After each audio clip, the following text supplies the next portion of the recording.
수족을 잃은 지 7개월. 이제 그의 사단은 거의 전멸되다시피 했습니다.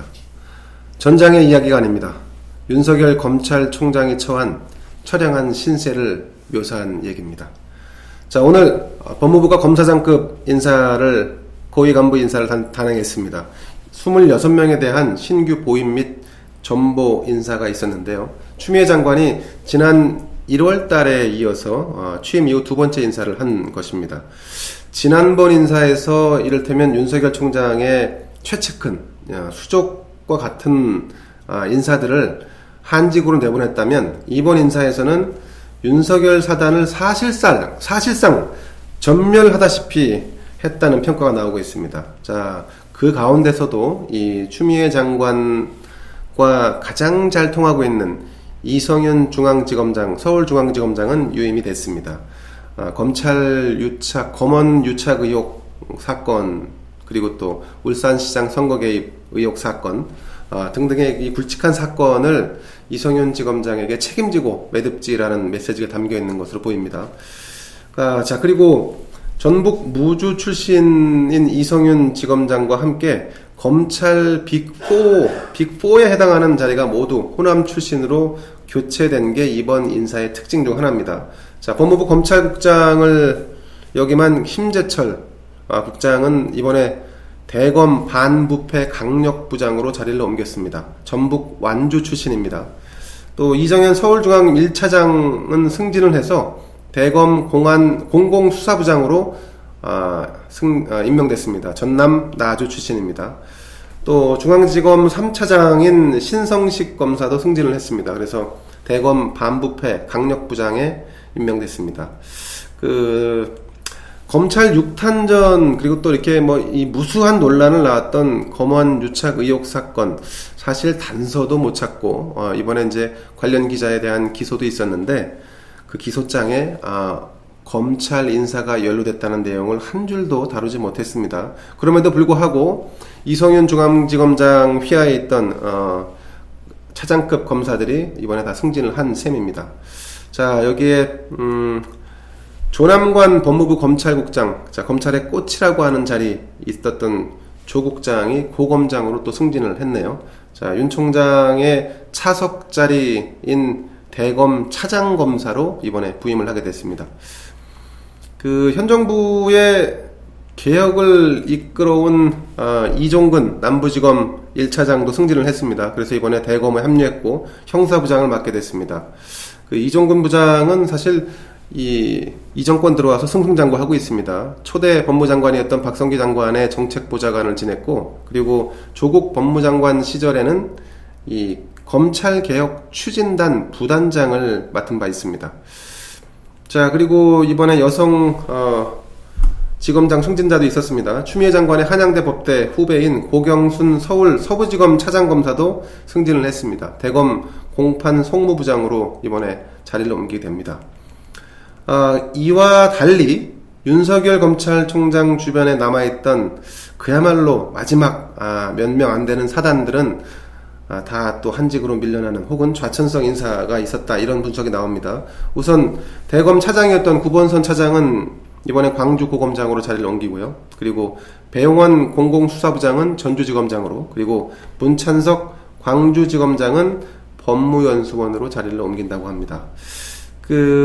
윤석열 총장과 관련된 주변 인사에 대한 정리랄까요? 이런 부분들은 사실 지난 1월달 법무부 인사에서도 상당 부분 이루어졌었습니다. 대윤과 소윤이라고 불렸던, 대윤은 이제 여기서 윤석열 검찰총장을 얘기하고, 소윤은 윤대진 검사장을 얘기하는데, 지난 1월달에 윤대진 검사장은 이미 사법연수원 부원장으로 사실상 좌천성 인사가 났었고, 한동훈 지검장은 부산고검 차장으로 갔다가 지금 현재는 검언유착 의혹 사건의 수사를 받고 있는 상황입니다. 심지어는 내부 직제상 아랫사람인 형사부장한테 사실은 폭행까지 당했다고 해서 이제 피소를 한 상태이고요. 박찬호 지검장은 역시 지난 1월달에 제주지검장으로 이동 발령이 있었습니다. 사실상 지난 1월달에 윤석열 검찰총장의 수족과 같은 사람들은 다 지방으로 한직으로 발령이 났었고, 이번에 정말로 거의 윤석열 사단과 뭔가 인연이 있다 하는 사람들마저도 아주 깨끗하게 정리가 된 상태입니다. 원칙적으로 본다면, 관례적으로 본다면 법무부의 검찰 인사는 사실 검찰총장, 윤석열 총장의 의견을 물어서 진행을 하는 게 맞는데, 뭐 이번에도 의견을 묻기는 했던 것 같습니다. 그러나 거의 반영되지 않았다고 알려져 있습니다. 자, 이로써 검찰 윤석열 사단은 철저히 좌천 혹은 한직 발령이 나고, 추미애 법무장관 그리고 이성윤 서울중앙지검장 라인으로 검찰이 사실상 재편됐다, 이렇게 지금 분석이 나옵니다. 윤석열 지검장은 뭐 그야말로 고립무원의 처지가 됐습니다.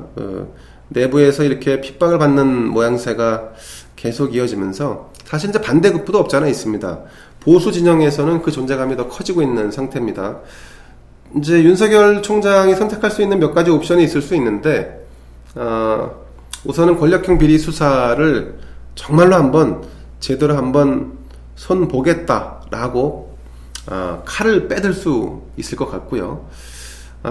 그럼에도 불구하고 그냥 임기를 버티면서 임기를 마칠 때까지 총장으로서의 검찰의 어떤 위신 뭐 이런 거를 좀 지켜나가는, 이런 정도의 행동, 이런 정도의 결정도 가능할 것 같습니다.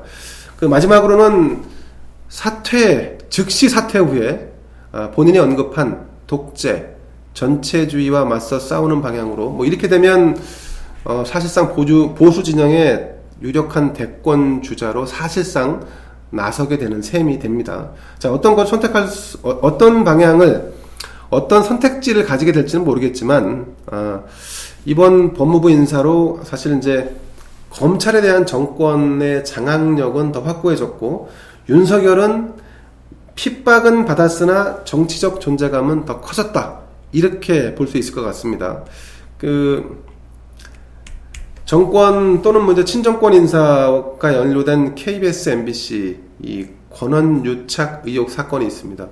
제가 보는 관점에서 지금 윤석열 총장이 할 수 있는 특단의 카드라고 한다면 이 권한 유착 사건을 직접 한번 손을 대보는 정도가 아닐까 싶은데, 물론 뭐 지금 수족이 없는 상태이기 때문에 가능성은 좀 낮은 편입니다. 다만 국민적 의혹에 대해서 그동안에 윤석열 총장이 가져왔던 대응 태도, 이에 대해서 반드시 부응하거나 응답하는 모습을 볼 때 가능성은 작지만 있다. 더군다나 지금 최근 언론 보도에 따르면 한상혁 방통위원장과 또 열린민주당 최광욱 대표, 또 황희석 최고위원 등이 권한유착에 어떤 식으로든지 연루된 게 아닌가라고 하는 이 의혹 보도가 잇따르고 있습니다. 여기에 또 민변 출신의 권경애 변호사의 폭로가 이와 같은 의혹을 증폭시키고 있는 상황입니다. 진짜 정권 혹은 정권과 가까운 인사들이 방송과 짜고 공작을 했다면 이건 천인공노할 일이죠. 뭐 그런 일이 없었기를 바라면서, 자, 뭐 몇 가지 사건이 더 있습니다. 지금 검찰의 캐비넷 안에는 뭐 울산시장 선거 개입 사건, 그리고 윤미향 사건, 또 잇따라 사고가 터지고 있는 사모펀드 사건 등이 있는데, 자, 권력형 비리 사건이 질비한 측면에서 보면 윤석열의 선택은 아직 남아있다. 자, 윤석열 총장이 칼자루를 쥐고 이 사건 중에 한두 개 정도를 정말로 추동해서 마지막이 될지 모를 결기를 보일 수 있을지 지켜봐야 할 대목입니다.